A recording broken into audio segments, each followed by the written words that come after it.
بسم اللہ الرحمن الرحیم۔ فوقانیہ سال اول اور سال دوم کے عزیز طلبہ و طالبات، آپ خوش قسمت ہیں کہ بہار اسٹیٹ مدرسہ ایجوکیشن بورڈ پٹنہ نے آپ تمامی طلبہ و طالبات کے لیے آن لائن کلاس کا اہتمام کیا ہے۔ یقیناً یہ خوش آئند پہل ہے۔ بہرکیف عزیز طلبہ، میں آپ کو کئی روز سے فقہ سے متعلق مختصر القدوری نامی کتاب پڑھا رہا ہوں۔ یقیناً ہم امید کرتے ہیں کہ اب تک قدوری سے متعلق جو مسئلے میں نے آپ کو پڑھائے ہیں آپ اس کو یاد بھی کر لیے ہوں گے اور ایک حد تک سمجھ بھی گئے ہوں گے۔ ابھی ہم آپ کو پڑھانے جا رہے ہیں کتاب الہبہ، یعنی کسی کو کوئی چیز بلا عوض دینا، گفٹ کرنا۔ ہبہ کا مطلب ہی کیا آتا ہے؟ کسی کو آپ کوئی چیز گفٹ کرتے ہیں، کسی کو آپ قلم گفٹ کرتے ہیں، کسی کو آپ ایک بنڈی کر دیے، کسی کو آپ موبائل گفٹ کرتے ہیں۔ بہت ساری چیز اپنے لوگ دوست و احبابوں میں، اپنے ملنے جلنے والوں میں جو لوگ ایک دوسرے کو گفٹ کرتے ہیں، اس کی کیا شکل ہوگی شریعت کی نگاہ میں؟ آیا وہ درست ہے یا نہیں؟ درست ہے تو کب درست ہے؟ کیا اس کے شرائط ہیں؟ کیا طریقہ کار ہوگا؟ اس چیزوں کو صاحب کتاب ابھی آپ کے سامنے بیان کرنے کی کوشش کریں گے۔ عزیز طلبہ، آپ کے بورڈ پر میں نے یہ بھی لکھ دیا ہے کہ میں کیا پڑھانے جا رہا ہوں، جو میں نے آپ کو بتلا دیا۔ لکھا ہوا یہاں پر ہے کتاب الہبہ، یعنی گفٹ کے متعلق، یعنی کوئی چیز کسی کو کوئی چیز دے اس کی کیا شکل ہوگی۔ اس کے بعد عزیز طلبہ یہ بات بھی سمجھیے کہ اس کا لغوی معنی کیا ہے۔ لغوی تعریف میں نے آپ کے بورڈ پر لکھ دیا ہے صاف لفظوں میں، کسی کو نفع بخش چیز دینا، یعنی کسی کو کوئی چیز نفع بخش چیز دینے کا نام ہبہ ہے لغوی اعتبار سے۔ لیکن اصطلاحی تعریف اور شریعت کی نگاہ میں ہبہ کی تعریف ہوگی کسی کو کوئی چیز بلا عوض کے بطور ملک ادا کرنا، یعنی اس کی ملکیت اس میں ثابت ہو جائے اس کے لیے دینا، اور بلا کسی عوض کے دینا، اسی کا نام ہبہ ہے۔ اس کو عزیز طلبہ آپ نوٹ کر لیں تاکہ آپ کے لیے فائدہ مند ہو، اور اگر آپ اس کی لغوی اور اصطلاحی تعریف کو اچھی طرح سے یاد کر لیں گے اور سمجھ لیں گے تو ہم امید کرتے ہیں کہ کتاب الہبہ کے اسباب کو سمجھنے میں آپ کو کافی آسانیاں ہوں گی۔ عزیز طلبہ، اس کے بعد ایک بات آپ یاد کریں کہ دیکھیں یہاں جو ہوتا ہے کچھ اصطلاحی الفاظ ہیں، یعنی جو آدمی گفٹ کرے گا، جو آدمی کوئی چیز کسی کو دے گا تو جو دینے والا ہوگا اس کو واہب کہا جائے گا، یعنی ہبہ کرنے والے کو واہب کہا جائے گا، اور جس کو وہ چیز دی جائے گی اس کو موہوب لہو کہیں گے۔ جیسے مثال کے طور پر میں آپ کو یہ قلم دے رہا ہوں تو میں ہوں گا واہب، آپ ہوں گے موہوب لہو، اور یہ چیز جو ہے اس کو موہوب کہیں، جو چیز دی جائے گی اس کو موہوب کہیں گے۔ اتنی بات سمجھ میں آ گئی؟ عزیز طرح میں نے آپ کو شروع سبق میں بالکل بتلایا تھا کہ کسی بھی معاملات کے منعقد ہونے کے لیے اس کے دو رکن ضرور ہوا کرتے ہیں بنیادی طور پر، ایجاب اور قبول۔ اسی ایجاب و قبول کو یہاں بھی آپ لازم کریں گے، اور ہبہ کے اندر بھی ایجاب و قبول ضروری ہے۔ اور ایجاب اور ہبہ کے شرائط میں سے ایک شرط یہ بھی ہے کہ قبضہ اسی مجلس میں ہو جائے، چنانچہ اگر ہبہ کے اندر قبضہ اس مجلس کے اندر نہ ہو تو قبضہ ہبہ مکمل نہیں ہوگا، یعنی عقد ہبہ باطل ہو جائے گا۔ اتنی بات آپ نوٹ کر لیے۔ اب عبارت کو آپ ملائیے۔ عبارت ہے الہبۃ تصح بالایجاب والقبول وتتم بالقبض، کہ ہبہ یہ ایجاب اور قبول سے صحیح ہوتا ہے اور اس کا اختتام اور اس کا اتمام ہوتا ہے، مکمل ہوتا ہے وہ قبضے پر، یعنی جب تک قبضہ نہیں ہوگا تب تک ہبہ نامکمل ہے، ادھورا ہے، یعنی ہبہ باطل ہی ہو جائے۔ کیوں کہ ہبہ میں موہوب لہو کے لیے ملک ثابت ہوتی ہے، اور ضابطہ ہے کہ ثبوت ملک کے لیے قبضہ ہونا ضروری ہے۔ اتنی بات سمجھ آپ کو آ گئی ہوگی۔ اس کے بعد صاحب کتاب کر رہے ہیں کہ کوئی آدمی کسی کو کوئی چیز گفٹ کرتا ہے، ٹھیک ہے، تو کہا کہ ٹھیک ہے میں آپ کو یہ چیز دے رہا ہوں، ٹھیک ہے دے رہا ہوں، لیکن موہوب لہو جس کو یہ چیز دی جا رہی ہے، موہوب لہو نے واہب کی اجازت کے بغیر اس پر قبضہ کر لیا، تو کیا آیا یہ درست ہے یا درست نہیں ہے؟ صاحب کتاب کہہ رہے ہیں یہ درست ہے۔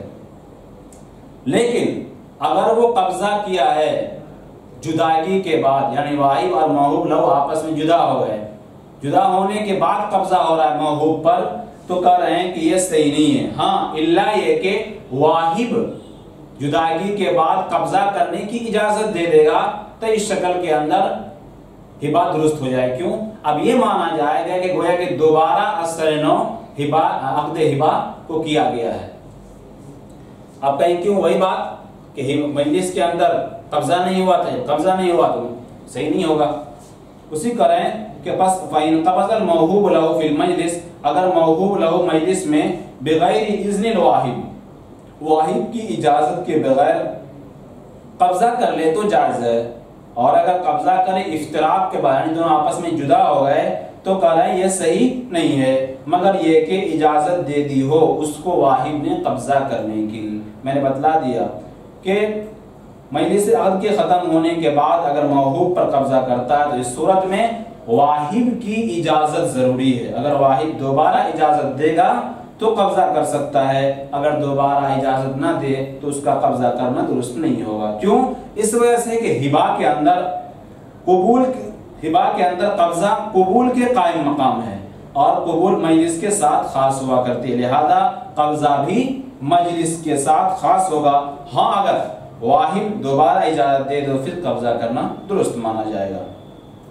یعنی یہ کہا جائے کہ پھر اثر نو عقد ہبا کا انعقاد کیا گیا ہے. اس کے بعد صاحب کتاب کر رہے ہیں کہ کوئی آدمی ہبا کرے یا کوئی کسی کو، تو اس کے لیے کون کون سے الفاظ استعمال کیا جا سکتا ہے، یعنی کسی کو کوئی چیز گفٹ کرنے کے لیے کون کون سے الفاظوں کا استعمال کیا جا سکتا ہے، اس لفظ کو بیان کر رہے ہیں. کر رہے ہیں وتنعقد الہبۃ، اور ہبا منعقد ہو جاتا ہے اور منعقد ہو جاتا ہے ہبا یہ کہنے سے کہ میں نے اس کو ہبا کر دیا، میں نے ہبا کر دیا، وَنَحَلْتُ، اور میں نے دے دیا، وَأَعْطَيْتُ، میں نے بخش دیا، وَأَطْعَمْتُكَ هَذَا الطَّعَامَ، میں نے یہ کھانا تجھ کو کھلا دیا، وَجَعَلْتُ هَذَا الثَّوْبَ لَكَ، میں نے یہ کپڑا تیرے لیے کر دیا، وَأَمَرْتُكَ هَذَا الشَّيْء، عمر بھر کے لیے تمہیں یہ چیز دے دی، وَحَمَلْتُكَ عَلَى هَذِهِ الدَّابَّةِ، اور میں نے تمہیں اس چوپائے پر بٹھا دیا، سوار کر دیا، اِذْ نَوَى بِالْحَمَلَانِ الْحِبَا، جبکہ بیٹھانے سے سوار کرنے سے ہبا کی نیت کر لی ہو. اس عبارت میں صاحب قطوری نے یہی بتانے کی کوشش کی ہے کہ کن کن جملوں سے ہبا کا انعقاد ہوتا ہے. تو عزیز طلبہ میں نے آپ کو یہ بتلا دیا کہ لفظ ہبا سے بھی، آتیتو سے بھی، حملتو یا اور اس طرح کے جو الفاظ آئیں ان الفاظوں سے ہو جاتا ہے، یعنی ہبا کا انعقاد ہو جاتا ہے. اس کے بعد صاحب کتاب کر رہے ہیں کہ وَلَا تَجُوزُ الْهِبَةُ فِي مَا يُقْسَمُ إِلَّا مُحَوَّزَةً مَقْسُومَةً، کہ نہیں جائز ہے ہبا قابل تقسیم چیزوں میں مگر یہ کہ حقوق سے فارغ ہوں اور تقسیم کیا ہوں. کیا مطلب؟ مطلب یہ ہے کہ موہوب لہو ہبا کی چیز پر مکمل قبضہ کرے تب اس کی ملکیت ہوگی، ورنہ نہیں. اور مکمل قبضہ کرنے کے لیے شرط یہ ہے کہ وہ چیز مشترک ہے لیکن تقسیم ہو سکتی ہے تو اس کی تقسیم کی جائے گی. اور دوسروں کے دین اور حقوق سے بالکل کیا ہو، وہ فارغ ہو، الگ تھلگ ہو. اس لیے مصنف نے فرمایا کہ جو چیز تقسیم ہو سکتی ہے اس میں ہبا جائز نہیں ہے مگر حقوق سے فارغ ہو اور تقسیم شدہ ہو. لہذا درخت پر لگا ہوا پھل، مثال کے طور پر درخت پر لگا ہوا پھل ہے، کوئی آدمی پھل کو ہبا کرتا ہے بغیر درخت کی اور زیر زمین میں کھیتی لگی ہوئی ہے. اب کوئی آدمی کھیتی کو کرتا ہے اور زمین کو ہبا نہیں کرتا ہے تو ایسا کرنا درست نہیں. کیوں؟ اس وجہ سے کہ مکمل قبضہ کرنا تقسیم کے ذریعے ممکن ہے تو ناقص قبضہ کافی نہیں ہوگا، یعنی ناقص قبضہ سے عقد ہبا کا انعقاد نہیں ہوتا ہے. اس کے بعد صاحب کتاب ایک اور بات کہہ رہے ہیں کہ وَهِبَةُ الْمُشْتَرِكِ فِي مَا لَا يُقْسَمُ جَائِزَةٌ، کہ مشترک کا ہبا کرنا جو چیز تقسیم نہ ہو سکے جائز ہے. مشترک چیز ہے لیکن وہ تقسیم نہیں ہو سکتی ہے تو ایسی یعنی قابل تقسیم نہیں ہے تو ایسی چیزوں کو گفٹ کیا جا سکتا ہے، ہبا کیا جا سکتا ہے. اس کی مثال کیا ہوگی؟ اس کی مثال یہ ہوگی جیسے کہ حمام ہے، غسل خانہ وغیرہ ہے جو قابل تقسیم. کیوں؟ اگر آپ اس کو تقسیم کریں گے تو قابل انتفاع رہے گا ہی نہیں. جب وہ قابل انتفاع نہیں رہے گا تو ایسی چیزوں کو جو چیز تقسیم کرنے کے بعد، ضابطہ یاد رکھیے عزیز طلبہ کہ جو چیز تقسیم کرنے کے بعد قابل انتفاع نہ رہے، ایسی مشترک چیز کا ہبہ کرنا درست ہے۔ اس کے بعد صاحب کتاب کریں کہ ومن وهب شخصا مشاعا فالهبة فاسدة فإن قسمه وسلمه جازا۔ شخصا ایک لفظ عزیز طلبہ اس معنی آتا ہے ایک حصہ معنی ہوگا، اور جس نے ہبہ کیا مشترک چیز کا کچھ حصہ تو ہبہ فاسد ہے، پھر اگر اس کو تقسیم کر دے اور اس کو سپرد کر دے تو جائز ہے۔ جیسے کہ کوئی شخص مشترک چیز کا کوئی ٹکڑا بغیر تقسیم کیے ہوئے اگر کسی کو کوئی چیز گفٹ کرتا ہے تو کہہ رہے ہیں صاحب کتاب شریعت کی نگاہ میں ایسا ہبہ، ایسا گفٹ کرنا یہ فاسد ہے۔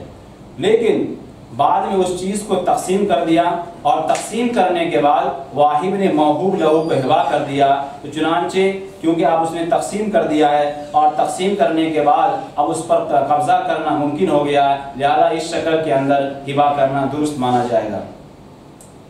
اس کے بعد صاحب کتاب کریں کہ کوئی آدمی آٹا ہے اس کو ہبہ کر رہا ہے گیہوں کے اندر یعنی ابھی گیہوں ہی ہے، کہہ رہا ہے کہ اس گیہوں کے اندر جو آٹا ہے وہ آپ کو میں گفٹ کر رہا ہوں۔ اسی طرح تل جو ہوتا ہے، تل جس سے تیل وغیرہ نکالا جاتا ہے، تو کہہ رہا ہے کہ یہ تل جو رکھا ہوا میرے سامنے، اس میں سے جو تیل نکلے گا وہ تیل میں آپ کو گفٹ کروں گا یعنی ہبہ کروں گا۔ تو صاحب کتاب کریں اس طرح کا ہبہ، اس طرح گفٹ کرنا یہ فاسد ہے۔ کیوں؟ اس وجہ سے کہ ابھی وہ چیز مجہول ہے، آٹا کب ہوگا؟ جب اس کو پیسا جائے گا۔ اسی طرح وہ تل جو ہے جب اس کو پرویا جائے گا تب وہ تیل نکلے گا، تو ابھی جس وقت وہ ہبہ کر رہا ہے اس وقت وہ چیز موجود نہیں ہے، اور ضابطہ یہ ہے کہ جو چیز موجود نہ ہو، مجہول ہو، اس کا ہبہ کرنا درست نہیں ہے۔ ہاں البتہ اگر آٹا کو پیس دیا جائے اور پیس دینے کے بعد اس کو حوالہ کیا جائے تو پھر درست مانا جائے گا۔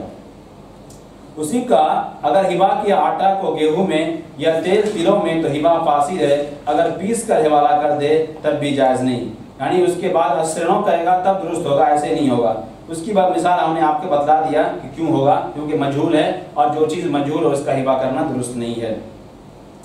اسی طرح صاحب کتاب ایک آخری مسئلہ بیان کر رہے ہیں، وَإِذَا كَانَتِ الْعَيْنُ فِي يَدِ الْمَوْهُوبِ لَهُ مَلَكَهَا بِالْهِبَةِ وَإِن لَّمْ يَجِدْ فِيهَا قَبْضًا، اگر ہو شے موہوب لہو کے قبضے میں تو مالک ہو جائے گا اس کا ہبائی سے، اگرچہ اس پر نیا قبضہ نہ کرے۔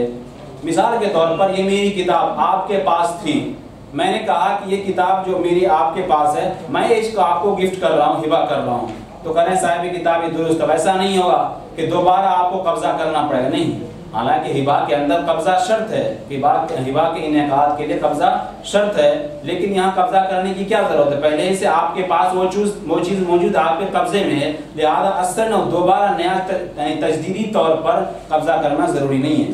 اسی کو کہا ہے کہ اگر شے موہوب لہو کے قبضے میں ہو، اگر جس چیز کو قبضہ گفٹ کیا جا رہا ہے وہ چیز پہلے سے موہوب لہو کے قبضے میں ہو تو مالک ہو جائے گا اس کا ہبائی سے، اگرچہ اس پر نیا قبضہ نہ کرنا پڑے۔ صاحب کتاب ایک آخری مسئلہ یہاں بیان کریں گے اور انشاءاللہ آج کے ہم اس سبق کو یہیں پر ختم کریں، انشاءاللہ کل پھر آپ کے سامنے اس کو لے کر حاضر ہوں گے۔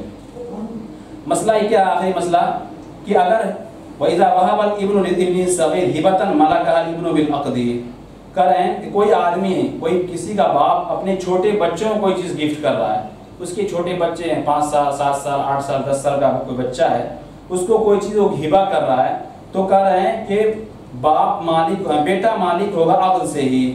کیوں؟ یعنی یہ کہہ رہے ہیں کہ صرف عقد سے ہی کیا اس کا بیٹا جو ہے مالک ہو جائے؟ کیوں؟ اس لیے کہ باپ نے جو اپنے چھوٹے بچوں کو کوئی چیز جو ہدیہ میں دیا ہے تو پھر لوٹ کر اسی کے پاس آئے۔ کیوں؟ کہ باپ ہی بچے کا ولی ہوتا ہے، اس کا ذمہ دار ہوا کرتا ہے، کسی اور کے پاس نہیں جائے گا، اس لیے کریں گے صرف معاملات سے ہی یہ بیع منعقد ہو جائے گی۔ عزیز طلبہ آج کے اس سبق کو ہم یہیں پر ختم کرتے ہیں، انشاءاللہ آئندہ کر پھر اس کے آگے لے کر آپ کے سامنے حاضر ہوں گے۔ پھر بھی آپ کے کتاب الہبہ کے ان مسائل کے سمجھنے میں کہیں پر کوئی دقت پریشانی یا دشواری ہو تو آپ اسے کامنٹ باکس میں ضرور نقل کریں، انشاءاللہ آپ کے اس اعتراض کا تشفی بخش جواب دیا جائے گا۔